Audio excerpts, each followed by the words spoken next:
जंगल में मौसम बहुत सुहाना रहे। आज धूप ना निकलल रहे और ठंडा हवा चलत रहे। वाह, कितना प्यारा मौसम बा।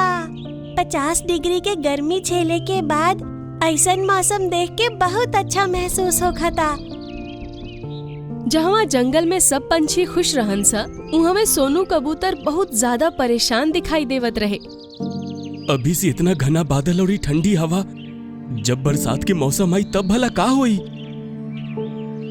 इहे सोचत सोचत वो टीनू चिड़िया के लगे गईल। अरे ओ टीनू चिड़िया, आज तारा घर में कुछ खाए के बा का?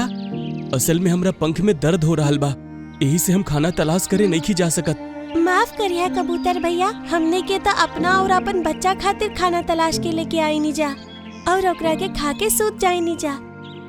एकर मतलब बा कि तू सिर्फ उतना ही खाना ढूंढ के ले आवेलू जितना तू आज खा सकेलू। कल के खाना के तारा कौनो फिकर ना। अरे सोनू, काहे हमरा बीवी के टेंशन देवत अड़े? काल के काल देखल जाई ना। अब ये से सोचे लागल जाओ तो नींदवो ना आई। चला डार्लिंग, सूते चला। सोनू कबूतर आगे कुछो ना कहलस और चिंकी मैना के लगे गईल। चिंकी मैना, हमके बहुत जोर से भूख लागल बा, का तारा पास कुछ खाए खातिर बा? कबूतर भैया, अगर तो कुछ देर पहले आयल रहता तो हमनी के तहरा के अपना साथे खाना खिला लेती जा, लेकिन अब तो हमनी के कुल खाना खत्म हो गईल। ई सुन के कबूतर आगे चल गईल। यही तरह वो कई घरन में गईल, लेकिन कोनो ओकरा के ऐसन नजर ना आयल जेकरा कल के फिकर होखे। अब वो थक के तालाब के किनारे बैठ गईल और गहरा सोच में डूब गईल। जंगल में जब बारिश आई और घर से निकलल मुश्किल हुई, तब भी सब का खाई है लोग। कल के तक केहू के चिंता ही नहीं खे। ई बारिश के मौसम में हमारा आधा जंगल तक भूखा रह के ही खत्म हो जाई। फिर हम अकेला जी के का करब? ओकरा दिमाग में बस इहे बात घूमत रह गईल और घंटों वो ऐसे ही निकाल देलस। तबे ओकरा सामने एगो देवी प्रकट भइली। सोनू कबूतर, तू इतना परेशान काहे हो खतारा?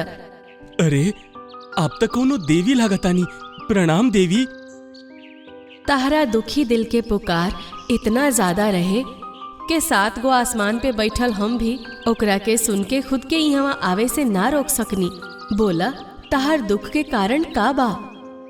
देवी जी, हमरा जंगल के सब जानवर बहुत ही आराम परस्त वाली जिंदगी जिया ताड़े। कुछ ही दिन में बरसात शुरू होखे वाला बा और इनका होकर कोनो चिंता नहीं खे। बरसात में जब भी इलाका से निकलल भी मुश्किल हो जाई तो ये लोग कहाँ से खाना लई हैं और ये कैसे जिंदा रही हैं? बस इहे बात के चिंता हमके खई ले जाता। ई सुन के देवी कुछ सोचली और कहली, जब तू यहाँ से अपन घर जइबा त ताहरा पेड़ पे ताहरा एगो खाली टोकरा रखल मिली। एगो खाली टोकरा? लेकिन ओ से हमार समस्या के समाधान कैसे हुई? अब देवी सोनू कबूतर के कान में एगो बात कहली और फेरू गायब हो गईली। सोनू कबूतर खाना के तलाश में निकल पड़ल। काफी ढूंढला पे ओकरा एगो अमरूद के पेड़ नजर आइल। शुक्र बा, एगो पेड़ त लौकल। उ अमरूद के पेड़ से अमरूद खइलस और फिर उ पेड़ से एगो पत्ता तोड़ के ले गईल। जब वो अपन इलाका में पहुंचल त सब पंछी ओकरा के अजीब तरह से घूरत रहन स। हई सोनुआ कबूतर पागल हो गईल बा का? खाना के जगह पत्ता चुग के ला रहल बा। सोनू कबूतर अपन पेड़ पे पहुंचल तो ओकरा उहाँ एगो टोकरा रखल नजर आइल। उ पत्ता के टोकरा के अंदर डाल देलस। सब पंछी ई देख के हैरान रह गईलन स। सोनू कबूतर रोजाना अब अपन मुंह में पत्ता दबा के लावत रहे और वो टोकरा में रख देवत रहे।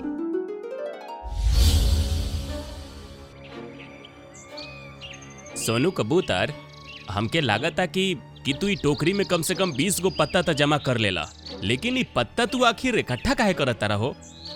सब पक्षी ध्यान से सुना, ई टोकरा के भरे के जिम्मेदारी अकेले हमरे नहीं खे।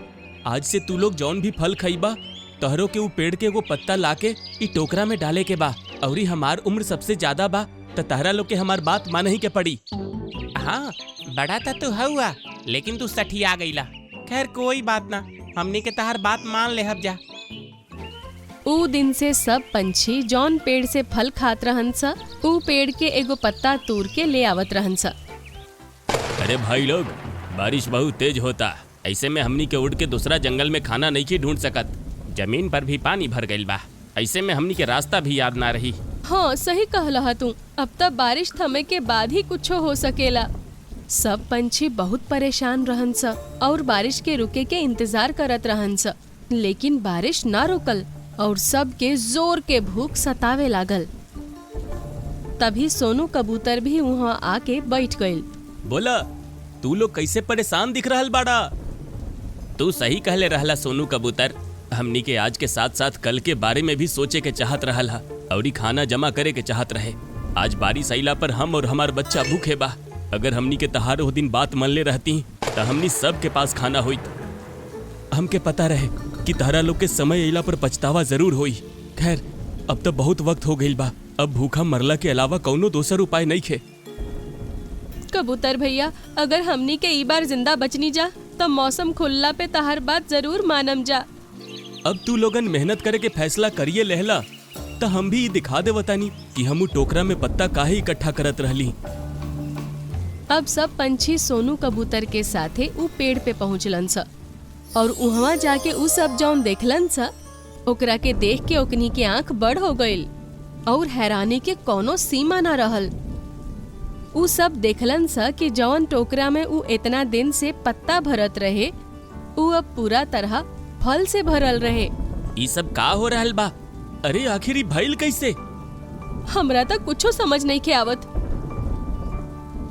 ओ दिन जब हम देखली कि तारा लोगन के बरसात के मौसम के तनको चिंता नहीं है, तो हम घंटों तालाब के पास उदास बैठल रहली। तब हमरा सामने एगो देवी प्रकट भइली और ऊ हमके ई टोकरा दिहली। आज से तू जौन भी पेड़ से फल खइहा तो ओकर एगो पत्ता तोड़ के वो टोकरा में डाल दिहा और ऐसा ही तहरा रोजाना करे के बा। बारिश के मौसम अइला पे जब भी टोकरा में बारिश के पानी पड़ी तो एगो पत्ता के बदले एकरा अंदर उहे पेड़ पर उगे वाला 10 फल आ जाइहन सा, जवन पेड़ के उ पत्ता होखी।